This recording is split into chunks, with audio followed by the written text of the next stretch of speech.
in general, you'd have to assume that they're doing everything they do is for security reasons and their own protection. Now, you could argue that they, that I don't have to. Donald Trump claimed the BBC used AI to put words in his mouth. Words he says he never said. But here's the truth. He did say them. And instead of exposing that clearly, parts of the media edited out the lie and left in the outrage. So what people see isn't reality, it's a filtered version of it.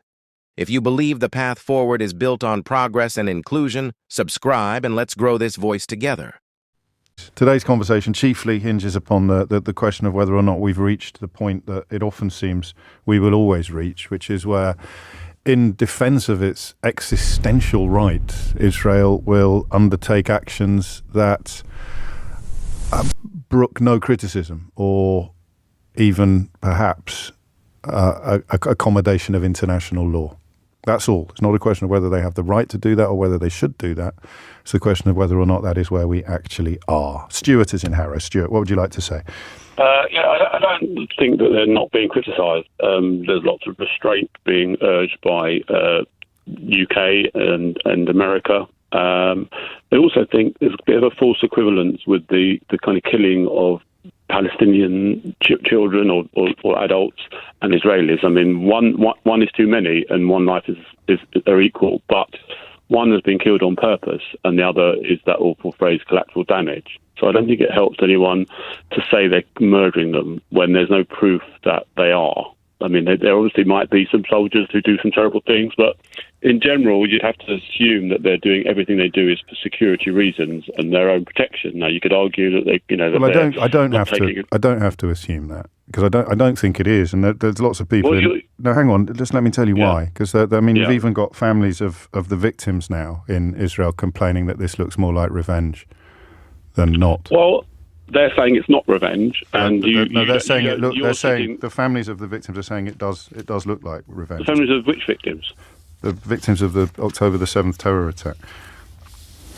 That's fine. That's an opinion. It doesn't mean they're right. It doesn't mean they're right. No, but I'm just saying you can't talk about what people can and can't presume when the families of the dead are actually saying this looks more like revenge than it does look like sort of tactical response. That's all. So, I mean, it's important that their voice is heard. No, I'm not telling you what I think. I'm telling you what they think. Well, you can presume. You're saying you can presume. You're saying you actually can presume. Well, you can't presume either way. I'm not presuming, and you're not presuming. Okay. You're here you're in the safety of London. Yes. You just don't know. We just don't know. They could do. What? Sorry, I think I distracted you there semantically, which is unhelpful. So I apologise. What your central point is that you said you don't like the false equivalence, but to make that point, then you have to, and then you use the word collateral.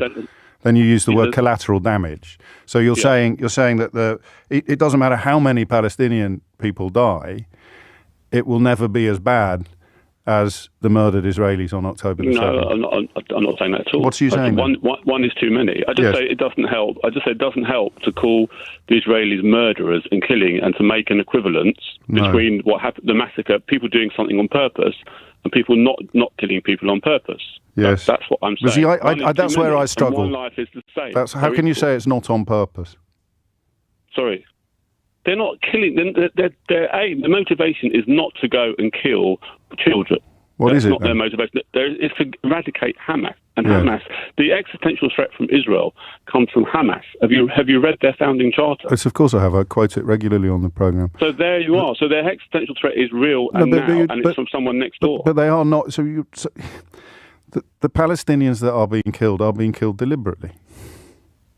They are not. You can't shoot. You can't fire a missile by accident. Well, you can, but that's not. No one's claiming that that's what's happening here. Can I run something by you, Stuart? Sure. What if Hamas was hiding in Israel? What would the Israeli government do then to eradicate them? They would seek them out. But no, what would they do? Would they adopt the same policies? Would they be blowing up Israeli hospitals after issuing a warning to get all the patients out of intensive care? That's another myth, isn't it? They haven't blown up a hospital. Well, don't let me distract you from the question I asked. How do you think the Israel? No. I said that they have, prior to presumably bombarding it, they've issued an order to evacuate from the Al-Quds hospital in Gaza City. We can agree on what the facts are. Let's not get distracted from the central question. If Hamas was hiding in Israel, what policies would you still approve of the Israeli collateral damage approach to eradicating Hamas? I don't approve of anything. I don't disapprove or approve of anything. Okay. Would you still use the phrase collateral? Would you still use the phrase collateral damage? Yes, of course I would. So 3,000 dead Israelis would be a price worth paying for the pursuit of Hamas. I didn't say the Palestinians. Well, what are you saying, Stuart? What are you saying? I'm just saying it's very important to be specific and be very. I am being specific. Language. I am being. I am. I'm saying, what would your? You can presume that Israel are murdering. No, I've done the opposite of that. I've done the opposite of that. I spent 20 minutes at the top of the show outlining the existential motivation of Israel's actions. Talked about Dagestan, and I said people will have a problem with however I do this, and I'm grateful to you for proving that. But I think this is a really important question. Whenever I hear the phrase collateral damage, or I hear objections to language or claims that it's not the same, do you think that if Hamas was hiding in Israel, the Israeli army would be pursuing the same tactics in pursuit of them with regard to civilian life? No, I don't. Well, there it is. Why not? Because Hamas are the enemy in another country. It would be a terrorist situation. It is a terrorist situation. But why would they not go after Hamas with the same tactics in Israel that they're going after them in Palestine, in Gaza? For obvious reasons. Well, tell me what they are. Because they wouldn't be. If they were in a hospital, people do get killed in hospital situations. Yeah. They do eventually storm buildings, and the hospital. But why is collateral damage acceptable in one? I didn't say it was acceptable. Okay, but why is it collateral? Why is it collateral damage then if it happens in Gaza, but not if it happens in Israel?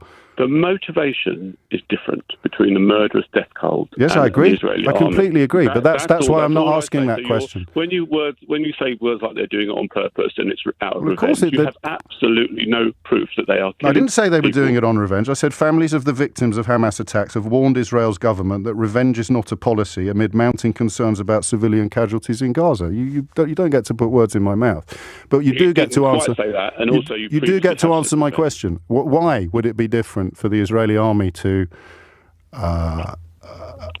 cause collateral damage in Israel as opposed to in Gaza? Why would it be different? I would say they're less likely to do that. No, but this is the question. Why would they be less likely to go after Hamas in the same way if they were hiding in Israel that they are if they're hiding in Gaza? Because there would be Israelis there. Pardon? And they would care more about Israeli lives than Palestinian lives. But they're also. And that's all I wanted, and I'm grateful. I'm grateful for your honesty. Well. It's 10. Right, no, you carry on. Talk about the hostages.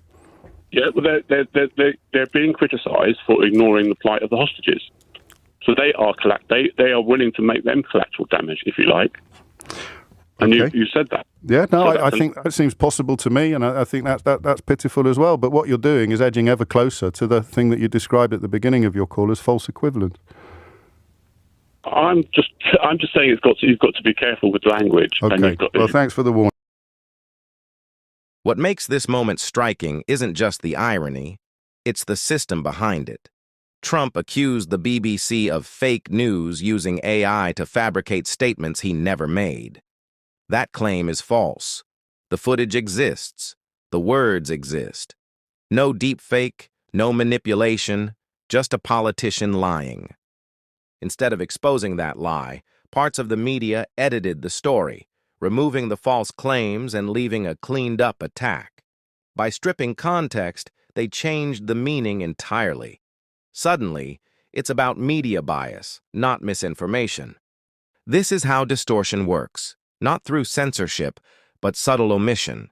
Lies get sanitized, narratives are reshaped, and the public sees a version of reality that benefits someone's agenda. If we don't call it out, democracy suffers. Reality becomes optional, and trust erodes. That's why paying attention matters. If you haven't subscribed yet, now is a great time to do that, and if you really find this breakdown helpful, give it a thumbs up. It really helped this channel grow. Thanks for watching and see you in the next one.